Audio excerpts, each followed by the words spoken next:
దేవునికి మహిమ కలుగును గాక. హల్లెలూయా. Praise the lord.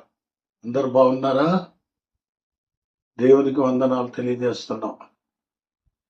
ఈ ఉదయకాలం శుక్రవారపు వేళ ఈ చల్లటి పూట టైంలో లేచి దేవుని స్తుతించడానికి దేవుడిచ్చిన కృపను బట్టి దేవునికి వందనాలు. అందరు లేచారా? ప్రార్థన చేసుకున్నారా? 1-2 అధ్యాయాలు బైబిల్ చదివారండి.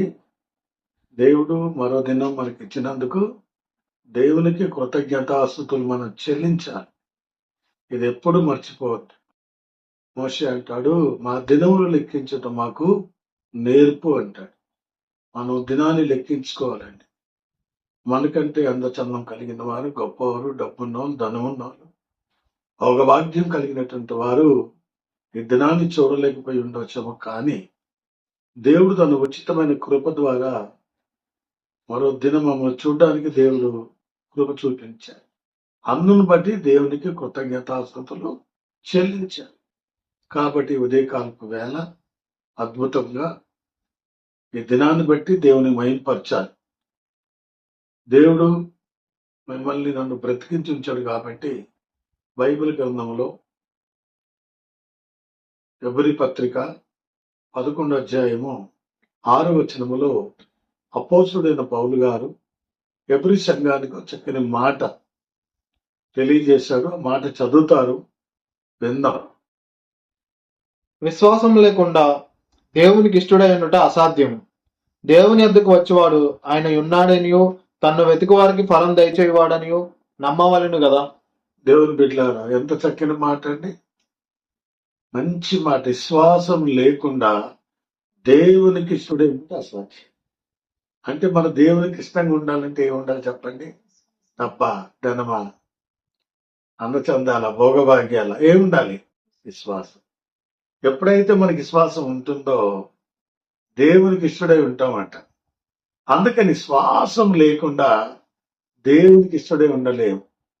ఈ ఎబ్రీ గ్రంథం 11 అధ్యాయంలో విశ్వాస వీరుల పట్టికలో చాలా మంది పేర్లు ఉన్నాయండి.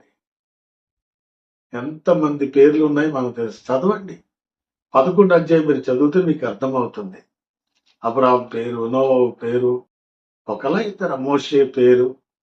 ఏమండి? ఒకరు కాదండి, అనేక మంది విశ్వాస వీరులు పట్టికని చెప్తారు దాన్ని. అందుకనే వాళ్ళు ఏమయ్యారంటే దేవునికి ఇష్టలైపోయారు. చాలా మంది దేవునికి ఇష్టలైన వారు మరణం చూడకుండా ఒకరిద్దరు వెళ్ళిపోయారు ప్రభు దగ్గరికి.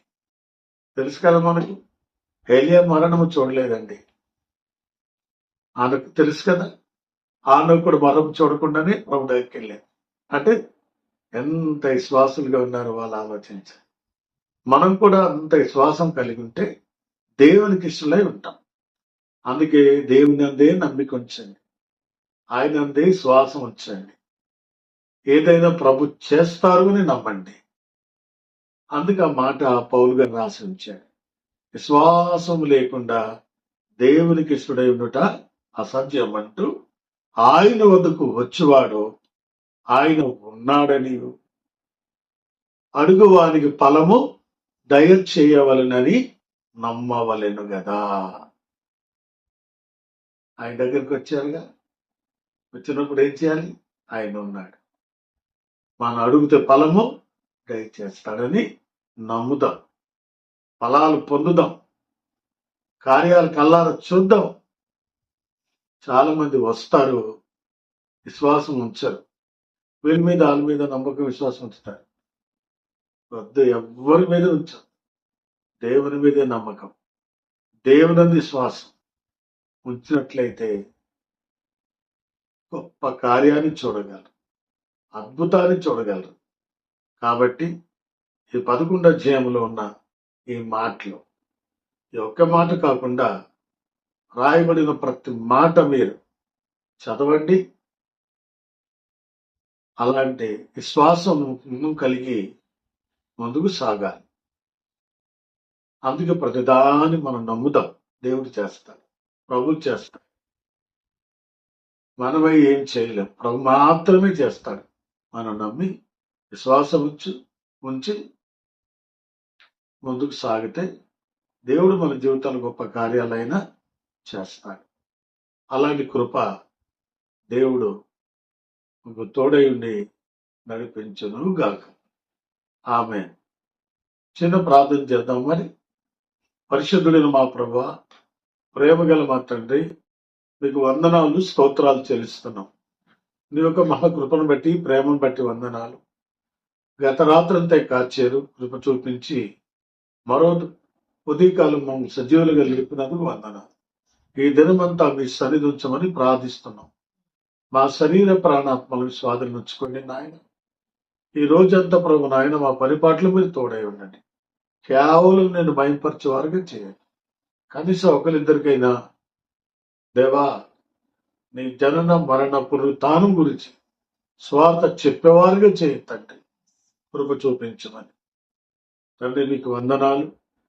మరి ముఖ్యంగా ప్రభు నీ బిడ్డలు ఆరోగ్యవంతులుగా ఉండాలని ప్రార్థిస్తున్నాను తండ్రి. మీకు వందనాలు. ఎవరైనా అనారోగ్యంగా ఉన్నట్లయితే, బలహీనతగా ఉన్నట్లయితే తండ్రి వాళ్ళని స్వస్థపరచండి, బాగా చేయండి ఆయన. విషయానికి వందనాలు. ఎదుగు పిల్లలకి హాలిడేస్ ఇచ్చారు. పిల్లల చుట్టూ మీ కంచి, మీ కాపుదలు ఉంచండి దేవా. మీకు వందనాలు. ఎటువంటి పిల్లలు జారిపోకుండా, పడిపోకుండా వారిని కాపాడండి. ఎక్కడైనా ప్రభా యూత్ మీటింగ్ కానీ తండ్రి, ఇంకా ఆయన పిల్లలు మీటింగ్స్ ఉన్నట్లయితే అందులో ఎటేటట్లుగా సాయించి దుష్టుడు వాళ్ళు ముట్టకుండా కాపాడండి.